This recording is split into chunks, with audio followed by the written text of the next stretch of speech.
현재 윤석열 정권의 종말이 다가오고 있습니다.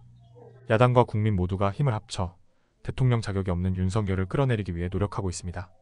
특히 젊은 나이에 국가를 위해 헌신하다가 억울하게 목숨을 잃은 최혜병을 위한 특검을 촉구하는 국민들의 목소리가 점점 커지고 있습니다. 당초 3억 명 정도 모일 것으로 예상했던 대통령실은 수만 명이 윤석열 정권 심판이라는 뜻을 모았을 때 큰 충격을 받았습니다. 국민의힘도 양심이 있다면 무엇이 옳은지 분명히 알 것입니다. 공개적으로 최혜병 특검을 찬성하는 의원들이 늘어나고 있고 국민의힘 지도부의 단속 전화를 받지 않는 의원들도 많아지고 있습니다.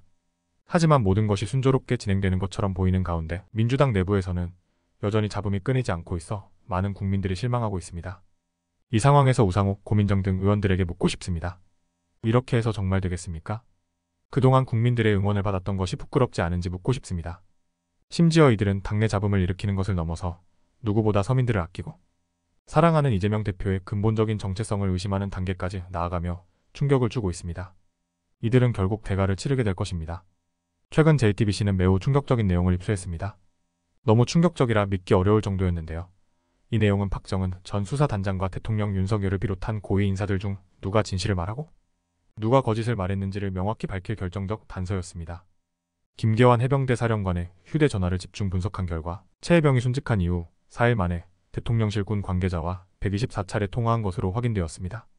김계환 해병대 사령관은 사건 이후 대통령실과 딱 한 번 통화했다고 밝혔고 대통령실은 일절 개입한 적이 없다고 주장했었습니다. 그러나 이러한 통화 기록은 그들의 주장이 사실이 아님을 보여줍니다.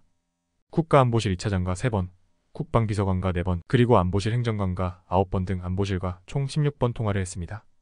특히 박정은 전 수사단장이 김 사령관에게 VIP 경로를 들었다고 주장하는 바로 전 시간에도 통화를 한 것으로 나타났습니다. 이는 외압이 행사된 결정적 순간에 안보실과의 통화가 이루어진 것은 물론이고 최상병 순직 사건이 이전 장관에게 보고된 직후부터 사건을 회수해 올 때까지 안보실이 모든 상황을 챙겼다는 것을 의미합니다. 정말 참담하기 그지없습니다. 이뿐만이 아닙니다. 그동안 감춰졌던 진실들이 속속 드러나며 윤석열 대통령의 탄핵 열차 운행 시간이 매우 가까워지고 있습니다. 국민들은 이제 더 이상 침묵하지 않을 것이며 진실을 밝히기 위해 계속해서 목소리를 높일 것입니다. 임성근 사단장은 언론과 기자들 앞에서 수중수색을 절대 시킨 적이 없다고 강력히 주장했습니다. 그러나 최근 한겨레는 최상병이 숨진 지난해 7월 19일 아침 6시 20분께 해병대 1사단 소속의 7여단장과 7대 대장의 통화 내용을 담은 녹취를 입수했습니다. 당시 여단장은 단장님이 너희 한계 중대 보신다고 하셨는데 몇 중대로 안내하면 되냐라고 물었고 중령은 물속에 들어가 있는 거 보려면 간방교 일대로 가면 될 것 같다라고 답변했습니다. 이 녹취록은 임 전 수사단장이 수중수색을 원했던 정황을 명확히 드러내고 있습니다. 이러한 사실들이 속속 드러나면서 윤석열 대통령에 대한 탄핵 요구가 더욱 거세지고 있습니다. 국민들은 이제 더 이상 침묵하지 않으며 진실을 밝히기 위해 계속해서 목소리를 높이고 있습니다. 즉, 두 사람의 통화를 들어보면 임성근 사단장은 수중수색을 전제하고 있었음을 알 수 있습니다. 그뿐 아니라 임 전 사단장이 사고 전날 현장을 방문해 왜 인원들이 대기만 하고 있냐고 화를 냈다는 사실도 밝혀졌습니다. 충격적인 것은 여기서 끝이 아닙니다. 최상병 실종 직후 임성근 사단장의 녹취록은 더욱 충격적이었습니다. 임 사단장은 최상병이 실종되었다는 보고를 받자 현재 상태는 어떻냐, 그 친구가 수영할 줄 아냐 등의 질문을 했습니다. 그리고 애들 언론 이런데 접촉이 되면 안 된다. 하여튼 트라우마 이런 건 나중에 문제다며 파장을 축소하려는 모습이었습니다. 정말 천벌을 받아 마땅한 사람들입니다. 정치 군인들, 썩은 권력들, 특검을 거부하는 대통령 모두 벌을 받아야 합니다. 그러나 하루라도 빨리 이 무도한 권력을 끌어내리기 위해 힘을 합쳐도 모자랄 판에 민주당 내에서 자꾸 예상치 못한 일들이 터져나오며 국민들이 큰 실망을 하고 있습니다. 우리는 지금 무엇이 중요한지, 누구를 위해 싸워야 하는지 다시 한번 생각해야 합니다. 고민정 의원의 생각은 틀렸습니다. 그리고 반성해야 합니다. 보유세 강화는 부동산 문제 해결의 충분 조건은 아니지만 강력한 필요 조건입니다. 사람들이 1주택을 넘어 다주택자가 되려는 이유는 여러 가지가 있지만 그중 하나는 지방에 살면서도 가격이 앞으로 더 많이 올라갈 것으로 예상되는 서울의 집을 전세 끼고 사려는 것입니다. 다주택자가 되려는 이유, 사용하지도 않을 부동산을 보유하려는 이유는 부동산 기대 수익률이 다른 자산보다 높기 때문입니다. 이런 상황에서 보유세 강화는 부동산 기대 수익률을 낮추는 가장 좋은 정책 수단입니다. 이 때문에 노무현 대통령은 국세인 종합부동산세 종부세를 통해 부동산 과다 보유자들에 대한 보유세를 강화하고 이후 공시가격의 시가 반영률을 높여 지방세인 재산세도 점진적으로 강화하려 했습니다. 고민정 의원은 종부세 폐지로 무엇을 얻을 것으로 예상하는 것인가요? 종부세 폐지가 한국 사회의 가장 큰 과제인 불평등 해소에 도움이 되나요? 이미 OECD와 IMF조차도 자산 불평등 해소와 성장을 위해 부동산 보유세를 강화할 것을 주문하고 있습니다. 부동산 보유세 강화는 불평등을 줄이는데 중요한 역할을 할 수 있으며 경제 성장을 도모하는 데도 기여할 수 있습니다. 따라서 종부세 폐지는 오히려 부동산 시장의 불균형을 심화시키고 자산 불평등을 더 악화시킬 위험이 있습니다. 고민정 의원은 이러한 점을 제고하여 보다 공정하고 효과적인 부동산 정책을 지지해야 합니다. 지금은 모두가 힘을 합쳐야 할 시기에 당내 이념을 바꿔야 한다는 주장까지 내놓으며 이재명 대표에게 중도를 향해 가야 한다며 용기가 필요하다고 주장하는 것은 매우 부적절합니다. 이는 당내 이념과 정책 노선의 방향을 자신이 주도하려 하고 당원들과 최고위원회의 논의도 없이 자신의 주장을 일방적으로 공개하여 그동안 당의 정책이 틀렸고 자신이 정책을 고쳐놓을 적임자라는 주장을 하고 있는 것입니다.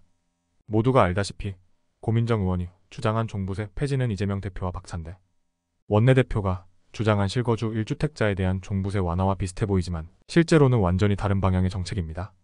종부세 폐지는 부동산 시장의 불균형을 심화시키고 자산 불평등을 더욱 악화시킬 위험이 있습니다. 이런 상황에서 이재명 대표의 사회적 발언은 연일 화제가 되고 있습니다. 이재명 대표는 실거주 1주택자에 대한 종부세 완화를 주장하며 다주택자에 대한 보유세를 강화하는 방향을 지지해왔습니다. 이는 부동산 기대 수익률을 낮추고 부동산 시장의 투기적 수요를 억제하며 자산 불평등을 해소하는 데 기여할 수 있는 정책입니다. 따라서 지금은 당내 갈등을 조장하기보다는 모두가 한마음으로 힘을 합쳐 현 정권의 문제점을 지적하고 국민들의 신뢰를 회복하는 데 집중해야 할 때입니다. 고민정 의원은 이러한 점을 인식하고 보다 공정하고 효과적인 부동산 정책을 지지하며 당의 단합을 도모해야 합니다. 이재명 대표는 굴하지 않고 당원권 강화를 위한 당원 당규 개정 작업을 진행하고 있으며 중앙당 조직에 당원 주권국을 신설해 의사결정 과정에 당원들의 참여를 강화하는 방안도 추진하고 있습니다. 그는 당원과 함께 가는 정치를 강조하며 당내 잡음에도 불구하고 자신의 역할을 누구보다 잘 해내고 있습니다. 이재명 대표는 국민과 서민을 대표하는 민주당의 대표로서 앞장서고 있습니다. 반면 고민정 의원은 서민의 당이라는 이미지를 탈피하기 위해 종부세 폐지에 앞장서겠다고 밝혔습니다. 여러분들은 어떻게 생각하시나요?